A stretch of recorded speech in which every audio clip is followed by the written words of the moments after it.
Soybean, कापूस दरवाढ, पीक विमा, घरकुल व शेतकऱ्यांची संपूर्ण कर्जमुक्ती यासह शेतकरी, शेतमजूर, कामगार व तरुणांच्या महत्त्वपूर्ण मागण्यांसाठी 6 मे 2025 रोजी विभागीय आयुक्त कार्यालय येथे अमित अढाऊ शेतकरी संघटना जिल्हाध्यक्ष यांच्या अध्यक्षतेखाली डेरा आंदोलन करण्यात आले।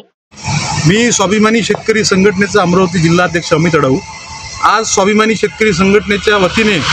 विभागीय आयुक्त कार्यालयासमोर 1 दिवसाचं डेरा आंदोलन आम्ही संघटनेच्या वतीने करण्यात येत आहे। त्यामध्ये आमच्या प्रमुख मागण्या अशा आहे, स्वाभिमानी शेतकरी संघटनेच्या वतीने संपूर्ण राज्यामध्ये कर्जमुक्तीचे आंदोलन सुरू आहे। कर्जमुक्तीची मागणी आम्ही रेटून धरलेली आहे। त्यासोबत जिल्हा लेवलच्या ज्या मागण्या आहे, जंगली जनावरांमुळे शेती पिकाचं जे नुकसान झालेलं आहे ते प्रकरण वन विभागानं रद्द केले, ते प्रकरण मंजूर करून घेण्यात यावे आणि कृषी पंपाचे ठिबक सिंचनाचं अनुदान जे प्रलंबित आहे ते तात्काळ जमा करण्यात यावे आणि MRGS अंतर्गत जे कामं ग्रामपंचायत स्तरावर